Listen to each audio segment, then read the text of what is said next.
Why mindfulness changes the way you see life. Buddhist wisdom. Most of us have heard about mindfulness in Buddhism.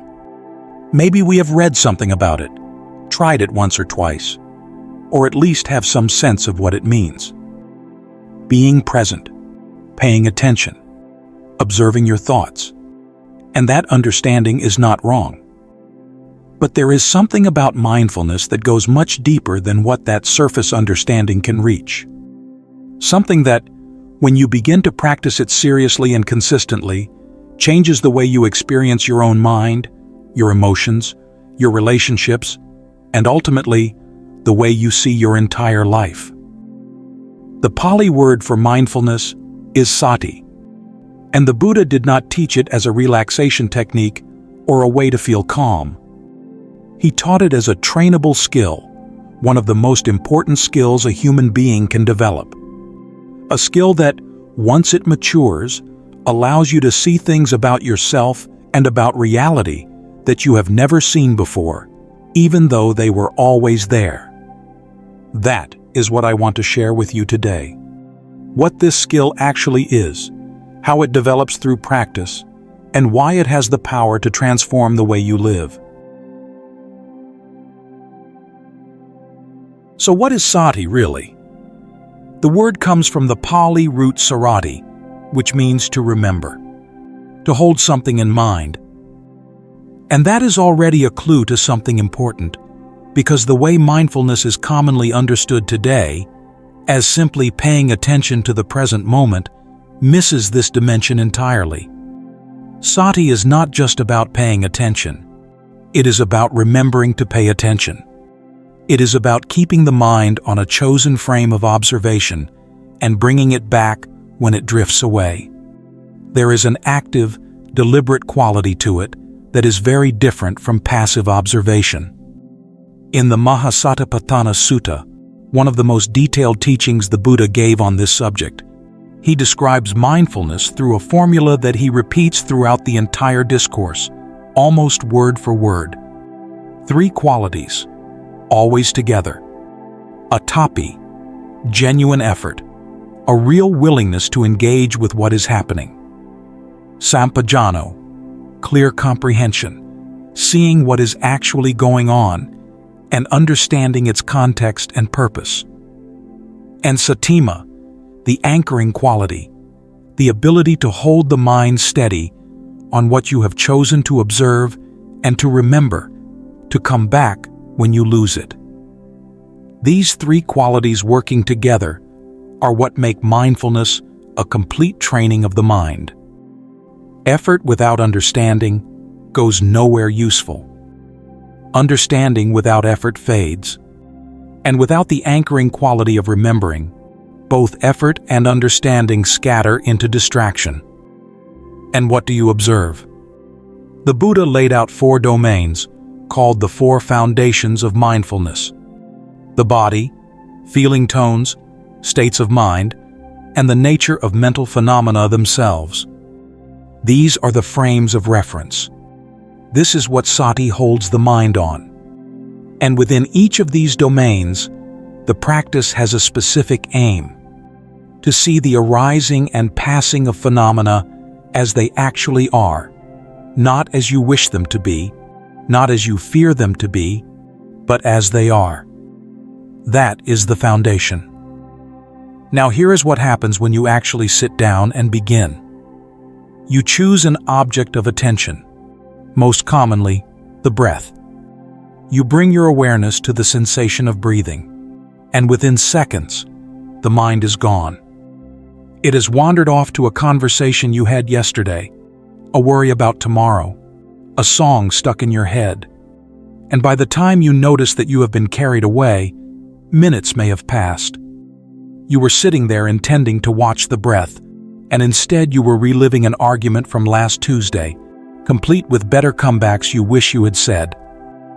This is the experience of almost everyone who begins, and most people interpret it as failure. I tried to meditate, but I can't do it. My mind is too busy. And then they stop. But here is what is actually happening in that moment. When your mind wanders, and then at some point you realize, oh, I've been lost in thought for the last 5 minutes. That moment of realization is itself mindfulness. That is Sati doing its job. It remembered. It came back to the frame you set. All 3 qualities were present in that single moment. You made the effort to come back. You recognized clearly that you had wandered, and the remembering quality brought you home. That moment of return is the practice. Every single one strengthens the capacity to notice where the mind is and to bring it back. The wandering is the training ground. Without the forgetting, there is no remembering. The whole structure depends on that cycle. With continued practice over weeks and months, the gap between wandering and noticing starts to shorten. Where before you might drift for 10 minutes, now you catch yourself after 2, then 1, then sometimes within seconds. The mind still moves, still generates thoughts and reactions, but the awareness that knows the mind has moved becomes faster, more responsive. And at some point, something begins to happen outside of formal practice. You are in the middle of your day, doing ordinary things. You are standing in line, feeling impatient, and you notice there is impatience here. You are in a conversation, and you notice that you are not really listening. You are preparing your response. You are eating a meal, and you notice that you are not tasting it. You are scrolling through your phone. These moments of noticing become more frequent, and each one of them is a small opening, a brief instant where you are genuinely present for your own experience rather than running on the momentum of habit. This is where the practice moves from the cushion into life, and this is where something truly significant begins to happen. There is a moment that most people never experience, and yet it may be the most important moment in the entire journey of mindfulness practice. It is the moment when a reaction arises in your mind and you see it arising. What actually happens is this. You are in a situation that triggers a familiar emotional response. Someone says something that irritates you. A plan falls apart. You receive news you did not want to hear. And for your entire life up to this point, the reaction and the event have been fused. Something happens, and you are angry. Something changes, and you are anxious. There has never been any space between the trigger and the response. But after enough practice, something different occurs. The trigger happens. The reaction begins to form. And before it fully takes hold, there is a space of awareness in which you observe. Anger is arising. It is there. It is real. It is happening. But you are watching it form rather than being consumed by it. In the teachings of the Buddha, this matters enormously, because the core insight about suffering is that it does not come from what happens to you.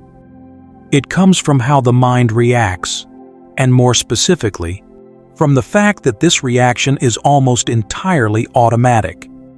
The Buddha mapped this process through what is called paticca samuppada, dependent origination. Contact gives rise to feeling. Feeling conditions craving. Craving conditions clinging. And clinging produces suffering. This chain runs so fast that you never see it happening. You only see the end result. You are angry. You are hurt. You are afraid. You are attached.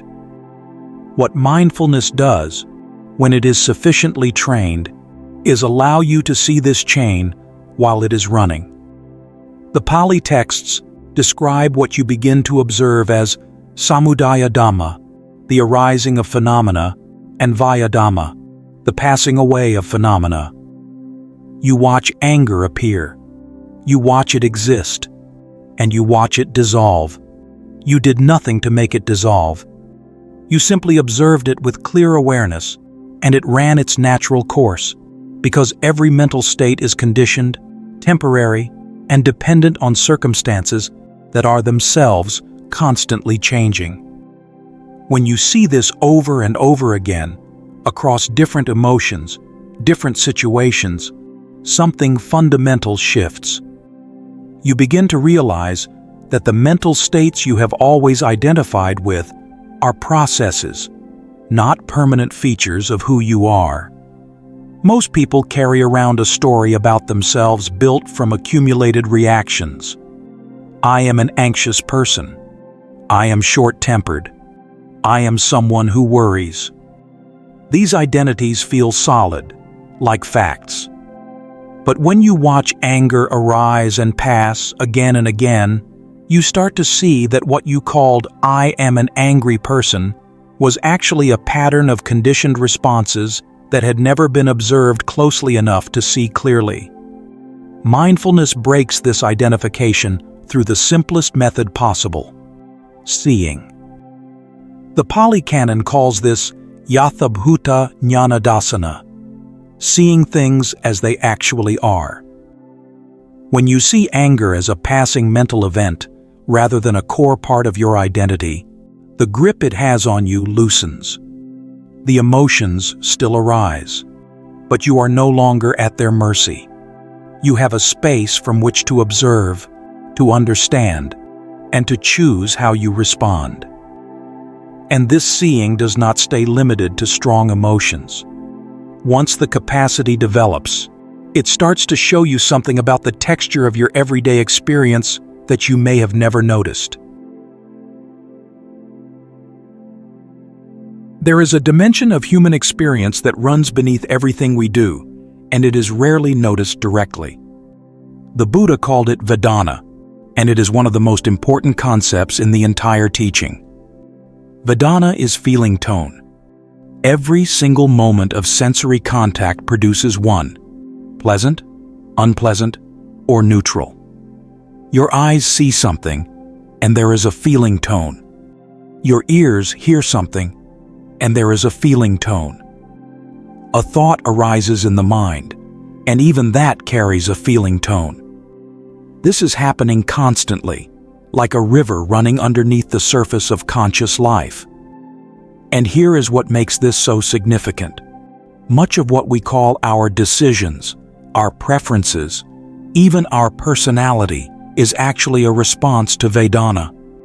When something feels pleasant, the mind moves toward it, wants more, wants to hold on. When something feels unpleasant, the mind pushes away, resists, looks for escape. And when something is neutral, the mind passes over it entirely, as if it does not exist.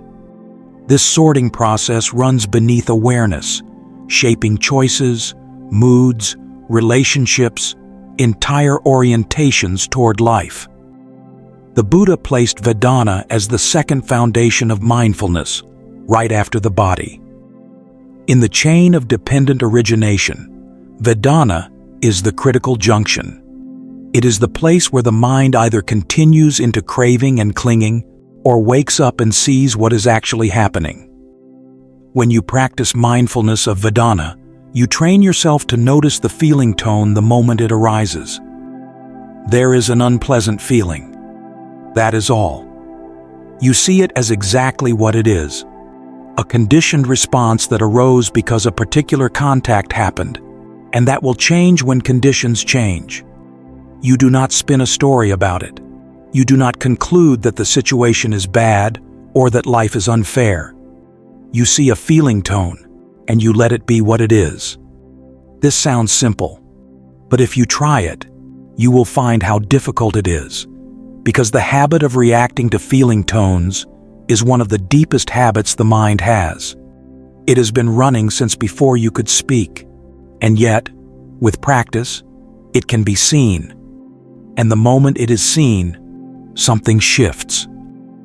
When this becomes familiar through practice, something shifts in your relationship with discomfort.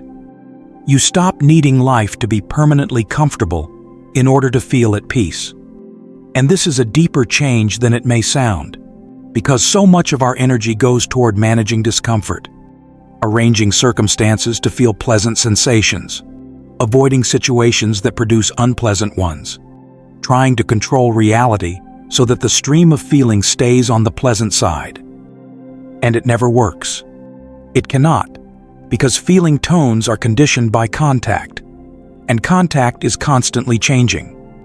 You cannot hold pleasant feelings in place permanently. You cannot eliminate unpleasant feelings forever.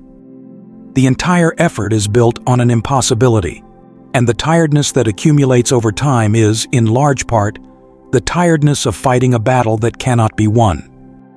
When mindfulness shows you this through your own direct experience, something loosens. You still feel unpleasant sensations. Heat is still hot. Hunger is still uncomfortable. Noise is still irritating.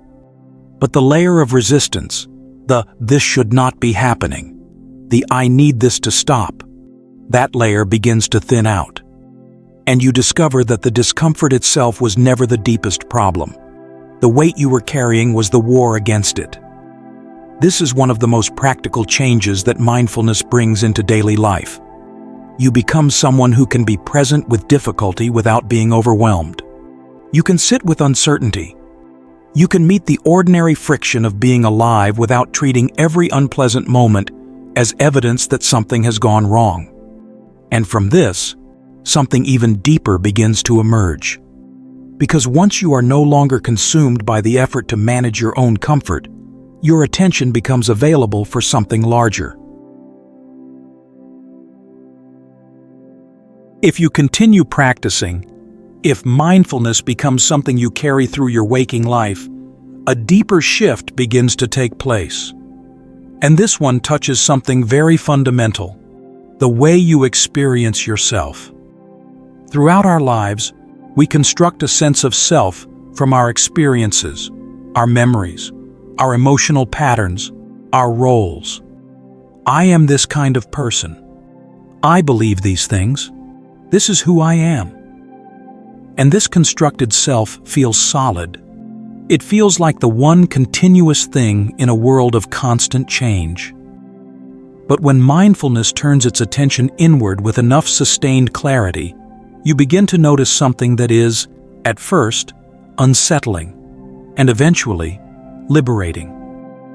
The Buddha described human experience as consisting of 5 aggregates: khandha, form, feeling, perception, mental formations, and consciousness.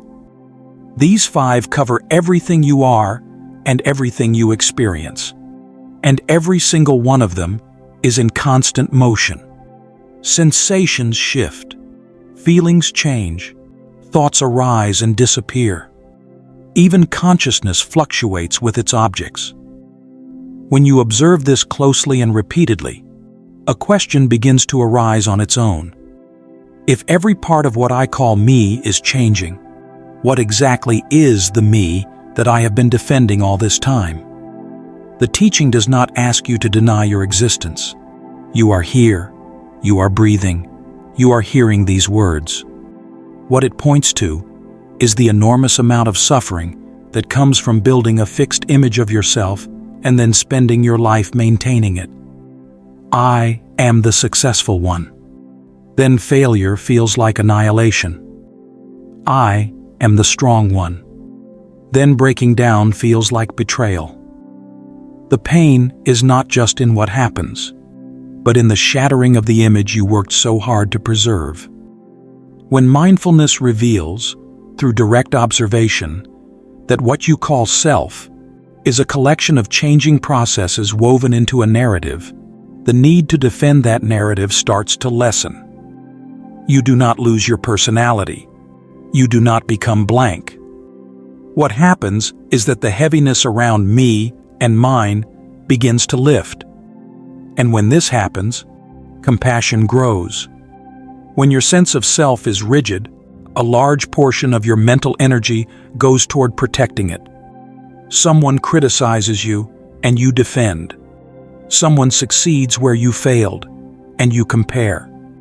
These protective reactions keep you locked inside your own experience, unable to truly see another person, because you are too occupied with maintaining your own position. When the grip on self loosens, that machinery slows down. And in that space, you can actually see other people.